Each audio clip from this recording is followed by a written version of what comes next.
Hey guys, welcome to the Marketing Coach Podcast. I'm your host, Angie Gensler, and I am so excited to have you joining me today. We are going to be talking about 9 social media myths that are hurting your business, and I'm going to share with you the 9 truths that you need to know instead. So, what makes me different as a marketing coach from other marketing experts you may hear from or follow is that I really focus on simple strategies that take out the hustle and the headache from growing your business. And really, I don't want you to have to be attached to social media. So much of what I teach and the service I provide is all about marketing your business on social media. But I want you as a business owner, particularly small business owners or team of one marketers, I want you to be able to do it in a way that doesn't require you to be completely chained to social media. You're attached to your phone and you have to be there nonstop. To me, that is not equate to growing your business with joy and ease. That's just hustle and headache and exhaustion and overwhelm and frustration. And so that's what we want to try and eliminate. And what I see is that a lot of business owners believe these 9 myths that I'm going to talk about today. And those myths really play into that hustle culture.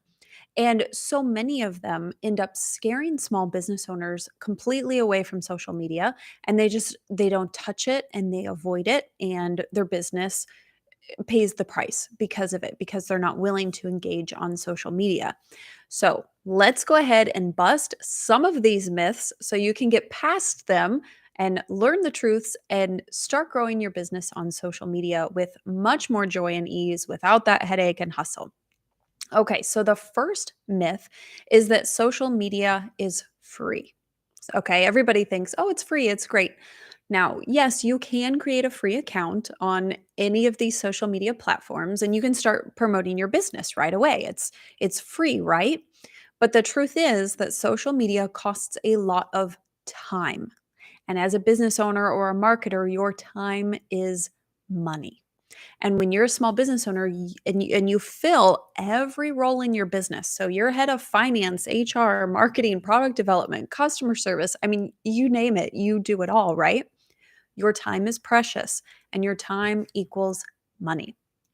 On top of that, if you want to really do social media marketing well, you need to pay for tools. So you're going to need additional tools that'll help you create high quality content, that will help you schedule and automate the content, help you promote it. So social media is not free. So to when you're jumping into social media, you need to think about, okay, what is my time worth? And then spend that time wisely. So if you spend 2 hours creating an Instagram reel, while it didn't cost you any money to create that reel, that was 2 hours of your time that you're not using making cold calls or not writing a new blog post or creating a new product, whatever it is. So think about social media. You have to think of that time as money and you need to spend your time wisely. Don't be spending all day on social media because that's time you could be spending on other tasks that will directly correlate to the bottom line and bring revenue to your business. Okay, myth number 2 is that you have to be on every single social network. Now, luckily, this is not true. You do not have to be on every social platform. The truth is, you just need to be where your ideal customer is. So, your ideal customer likely is not on every single social media platform. More than likely, they're spending most of their time on one, maybe 2 different platforms. So if you think of it as, let's say you're a family photographer and you specialize in families, maybe senior photos, baby photos, that sort of thing. Well, it really wouldn't make sense for you to be on LinkedIn, right? That's more of a professional platform. You should really be focusing more of your time on Instagram since it's such a visual platform. And you could probably ignore Twitter and LinkedIn, maybe even Facebook, depending on your demographic. Let's say another example. Let's say you are a B2B architectural photographer. So you're not a family photographer. You take photos of buildings for large corporations. And in that case, I mean, Instagram could possibly work because it is visual, But really, LinkedIn would be where you'd want to focus your time and your attention because that's where you're going to reach those B2B contacts. It's more of a professional network and it fits kind of your brand identity and the customer that you're trying to reach. It would fit that better. So think about your ideal customer in terms of where you need to be placing your focus, and then I want you to focus your time and attention on just that one channel. So, to help you do this, I recommend that you fill out a buyer persona worksheet. You can find those anywhere on the internet. I have one somewhere on my website in my freebies library. I'll put a link in the show notes or in the description to this video so you can go and download that. But you want to fill out a buyer persona worksheet to get a feel for who is your ideal customer and where are they hanging out, what are the types of things that they do, what websites do they visit. That'll help you get a better idea of which channel you should really be placing your focus and your time and your attention on. Okay, myth number 3 is that you have to post different content to every single channel. Now, this myth drives me crazy as a small business owner, and it really goes hand in hand with that last myth that I talked about. So, people think that you need to be on every single channel and that you have to post a unique piece of content to every single one of those channels. So, this drives me crazy because as a small business owner, there is 0 time to be doing that. I mean, you barely have time to be posting unique content to just one channel, but now you have to post a different piece of content to every single freaking channel. There's no way. It's not going to happen. Now, luckily, this is a myth because the truth is, cross posting your content, it's just smart marketing. It's smart use of your time. So remember, your ideal customer, they're not going to be on every single platform. And there are people, there's overlap, right? So I'm sure you're part of multiple platforms. You jump on Instagram, maybe you jump on Facebook, maybe you even jump on TikTok a couple times a day.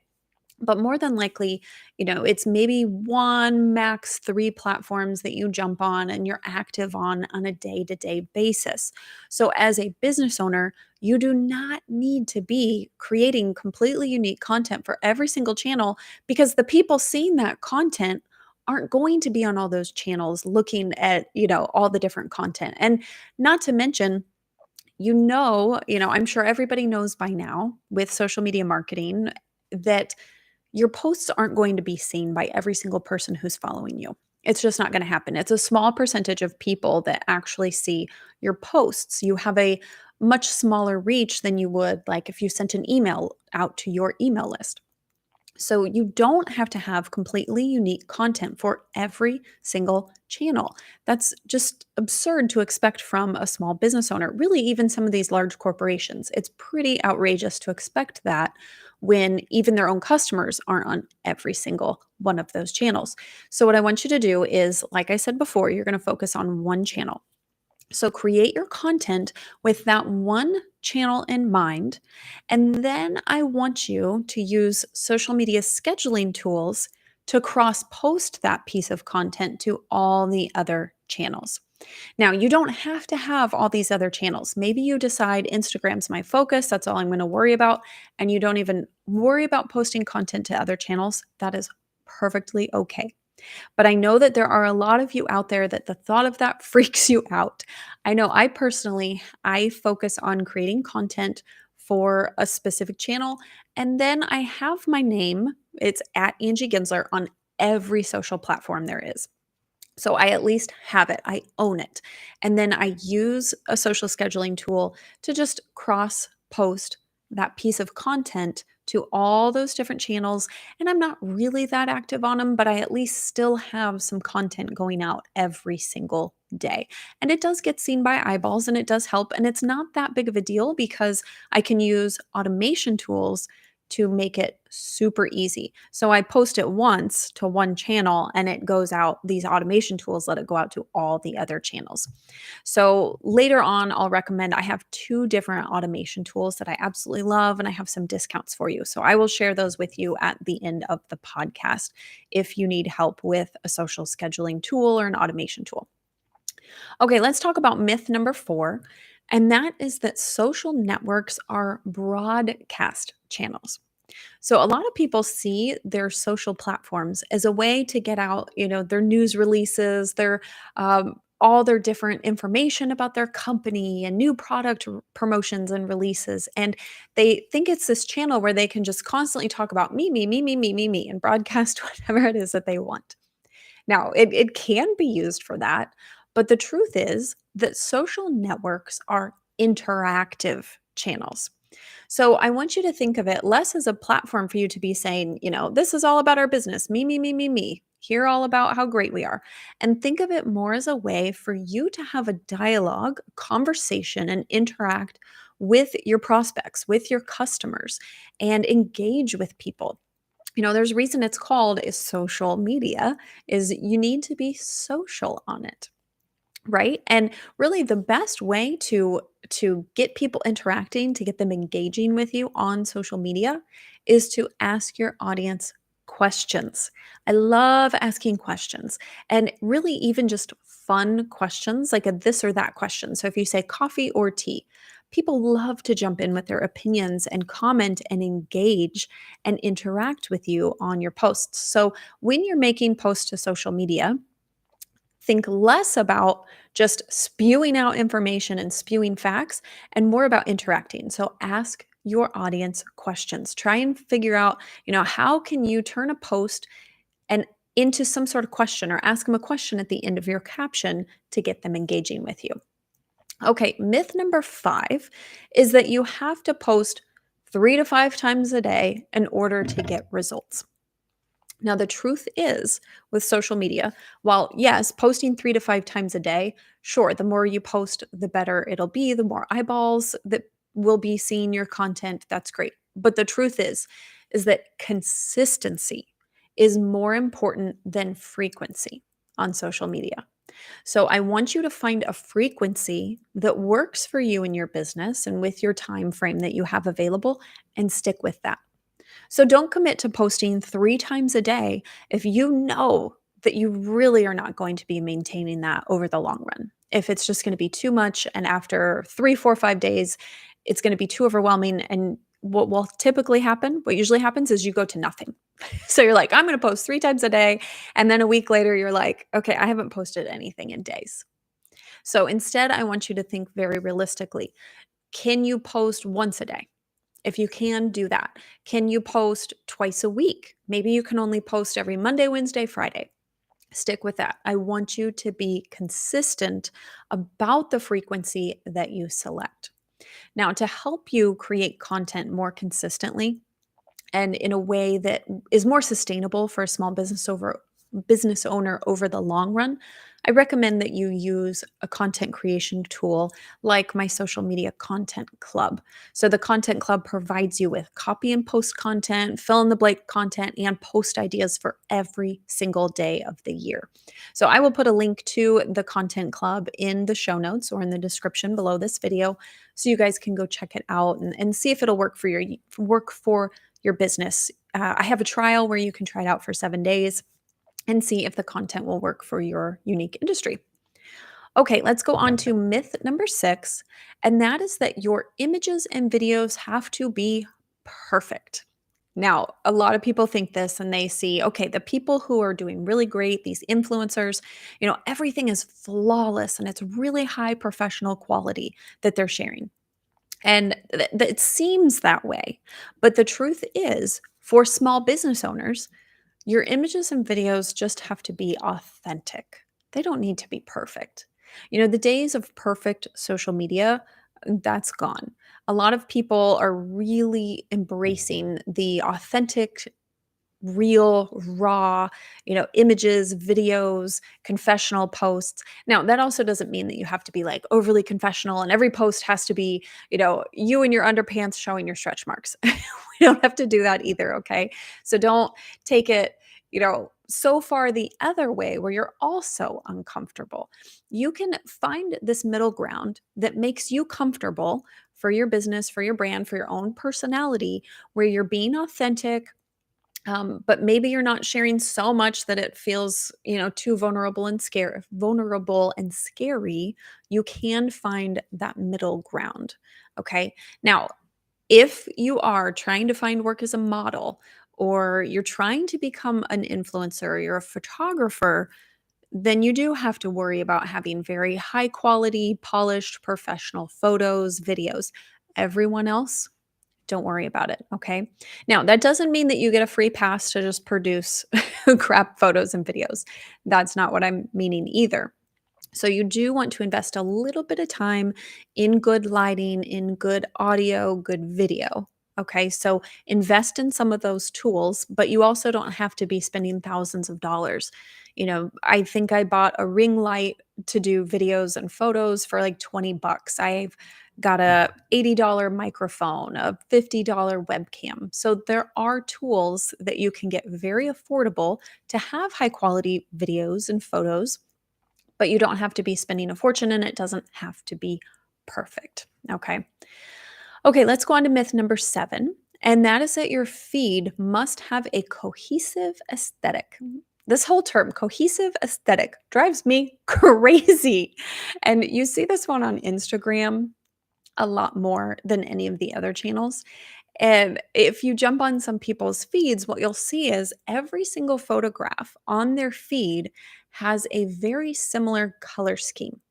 And so, like, maybe it'll be selfie pictures of them, and almost everything that has color in the background, maybe it's like a burnt orange color. And so the whole feed looks the same. And that's what's called a cohesive aesthetic.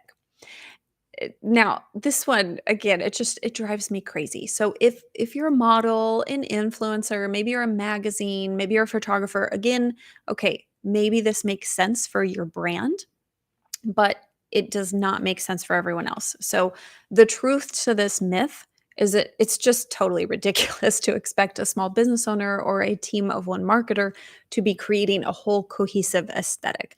And really, it doesn't matter if your brand is not a really highly visual brand. Like I said, a photographer, maybe you're a magazine, you're an influencer, you're a model. Then it doesn't really apply to you. And people aren't looking for that. They're not expecting that perfect cohesive aesthetic from your feed. You don't have to have the perfect 9 grid. You don't have to have all that to get results for your business on social media. Again, you just need to be authentic. So, when it comes to the cohesive aesthetic, instead of worrying about all of your images having a similar color scheme or color palette, a look and feel to them, I want you to worry about honoring your brand standards. So if you create a custom graphic and you share them on social media, create them in your brand colors. Maybe add a logo on them, make them uniquely you. Or stick with a set of, 3 to 5 colors that you use on your images. So, if you are a member of my social media content club, I do have kind of a cohesive aesthetic with the images. So, any quotes and questions all are white with 5 different accent colors, and those are consistent all throughout. And then all of the images that I provide, the stock photos that I provide within the content club, all have kind of a similar look and feel to them. Now, it's not so cohesive that, everything's only blue and white, blue and white backgrounds only. No, it's not that. But they have kind of a similar feel to it so that when someone posts images from the social media content club, it's obvious that they're all, part of the same cohesive family. They have a similar look and feel to them, but not so much so that it's over the top, ridiculous. So you can still have that kind of branded, clean, cohesive look without going overboard. Okay. Okay, let's move on to myth number 8. And that is that you have to share lots of portraits and lots of selfies. Now, if you are anything like me, this myth just it makes you cringe.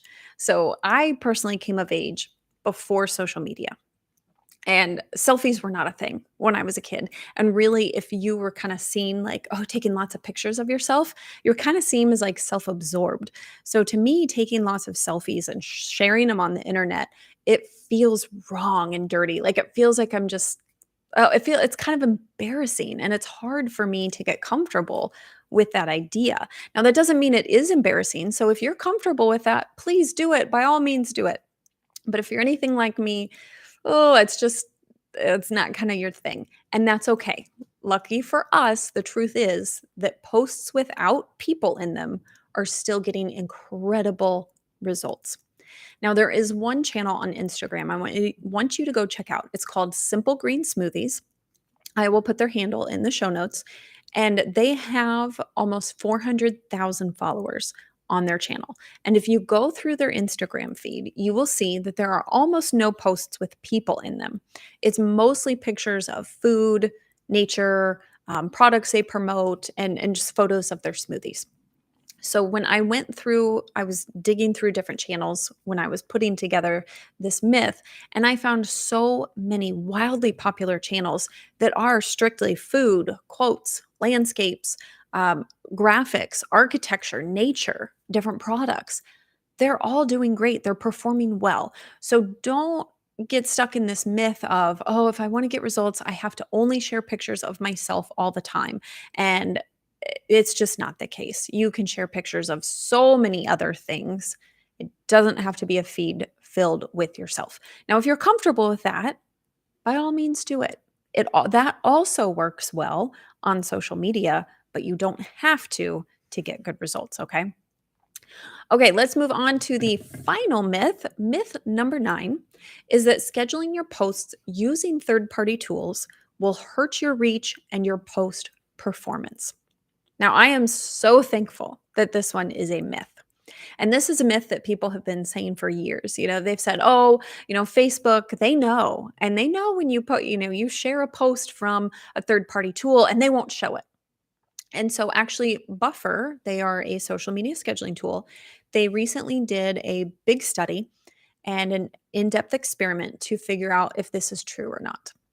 And so they published posts using multiple different tools. They weren't just using their own tool, Buffer. So they were using multiple third party tools and they posted natively. So they posted without using a third party tool. And the results showed that there was no discernible difference between using a third party tool and just publishing your post natively right on the platform. And actually, what they did find is that on Facebook and LinkedIn, the third party posts actually got a slightly higher reach. So, research has shown over time that this is 100% a myth. And the truth is that you can post with a third party tool and still get the same, sometimes even better results. So, I highly recommend using third party scheduling tools, automation tools. I talked about this earlier in a previous myth. And so, I want to share with you two different tools that I highly recommend. The first one is SocialBee. And SocialBee is a scheduling tool that I currently use. I absolutely love. It's one of our favorite tools. It integrates with Canva and it's just really user friendly, very robust, and very affordable.